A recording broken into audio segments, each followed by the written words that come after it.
75 years, our movement has won the ideological struggle. In so-called red states and blue states and purple states, a majority of the American people now understand that we must raise the minimum wage to at least $15 an hour, that we must guarantee health care as a right to all of our people, that we must transform our energy system away from fossil fuel, and that higher education must be available to all, regardless of income. It was not long ago that people considered these ideas radical and fringe. Today, they are mainstream ideas, and many of them are already being implemented in cities and states across the country. That is what we have accomplished together. In terms of healthcare, even before this horrific pandemic we are now experiencing, more and more Americans understood that we must move to a Medicare for All single-payer program. During the primary elections, exit polls showed in state after state, a strong majority of Democratic primary voters supported a single government health insurance program to replace private insurance. That was true even in states where our campaign did not prevail. And let me just say this, in terms of healthcare, this current horrific crisis that we are now in has exposed for all to see how absurd our current employer-based health insurance system is.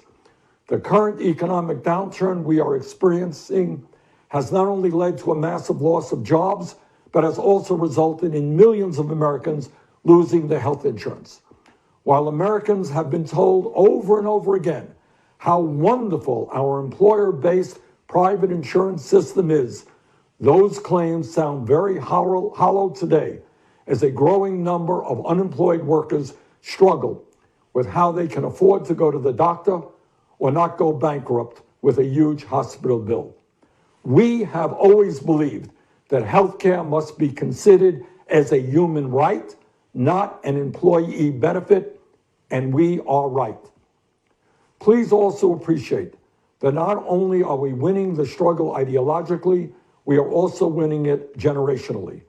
The future of our country rests with young people. And in state after state, whether we won or whether we lost, the Democratic primaries or caucuses, we received a significant majority of the votes, sometimes an overwhelming majority, from people not only 30 years of age or under, but 50 years of age or younger. In other words, the future of this country is with our ideas. As we are all painfully aware, we now face an unprecedented crisis. Not only are we dealing with a coronavirus pandemic, which is taking the lives of many thousands of our people, we are also dealing with an economic meltdown that has resulted in the loss of millions of jobs. Today, families all across our country face financial hardship unimaginable only a few months ago. And because of the unacceptable levels of income and wealth inequality in our economy, many of our friends and neighbors have little or no savings and are desperately trying to pay their rent or their mortgage or even put food on the table.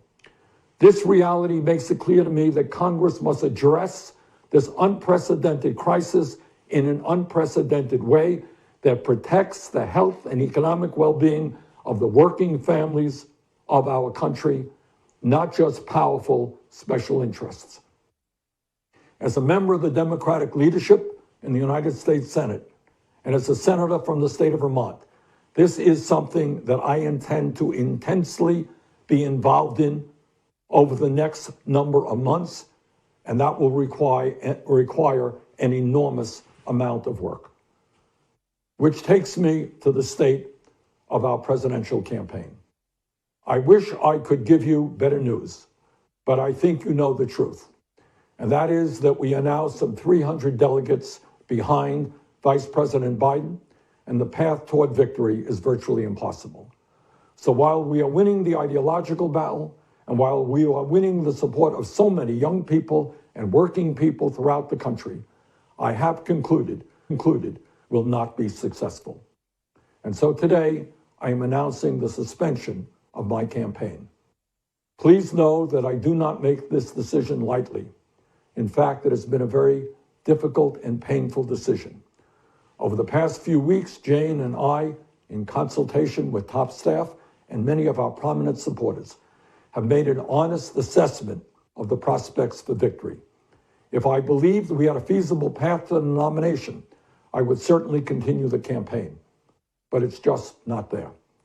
I know that there may be some in our movement who disagree with this decision, who would like us to fight on to the last ballot cast at the Democratic Convention. I understand that position. But as I see the crisis gripping the nation, exacerbated by a president unwilling or unable to provide any kind of credible leadership, and the work that needs to be done to protect people in this most desperate hour, I cannot, in good conscience, continue to mount a campaign that cannot win and which would interfere with the important work required of all of us in this difficult hour. But let me say this very emphatically. As you all know, we have never been just a campaign. We are a grassroots, multiracial, multi-generational movement which has always believed that real change never comes from the top on down, but always from the bottom on up. We have taken on Wall Street, the insurance companies, the drug companies, the fossil fuel industry, the military-industrial complex, the prison industrial complex, and the greed of the entire corporate elite. That struggle continues. While this campaign is coming to an end, our movement is not. Dr. Martin Luther King Jr. reminded us that, quote, "The arc of the moral universe is long, but it bends toward justice," end quote. The fight for justice is what our campaign has been about. The fight for justice is what our movement remains about. Today, I congratulate Joe Biden, a very decent man, who I will work with to move our progressive ideas forward. On a practical note, let me also say this. I will stay on the ballot in all remaining states and continue to gather delegates. While Vice President Biden will be the nominee, we must continue working to assemble as many delegates as possible at the Democratic Convention, where we will be able to exert significant influence over the party platform and other functions. Then together, standing united, we will go forward to defeat Donald Trump, the most dangerous president in modern American history. And we will fight to elect strong progressives at every level of government, from Congress to the school board. As I hope all of you know, this race has never been about me. I ran for the presidency because I believed that as a president, I could accelerate and institutionalize the progressive changes that we are all building together. And if we keep organizing and fighting, I have no doubt but that is exactly what will happen. While the path may be slower now, we will change this nation, and with like-minded friends around the globe, change the entire world. On a very personal note, speaking for Jane, myself, and our entire family, we will always carry in our hearts the memory of the extraordinary people we have met across this country. We often hear about the beauty of America, and this country is incredibly beautiful. But to me, the beauty I will remember most is in the faces of the people we have met from one corner of this nation to the other. The compassion, love, and decency I have seen in them makes me so hopeful for our future. It also makes me more determined than ever to work to create a nation that reflects those values and lifts up all of our people. Please stay in this fight with me. Let us go forward together. The struggle continues. Thank you all very much. We will make America great again.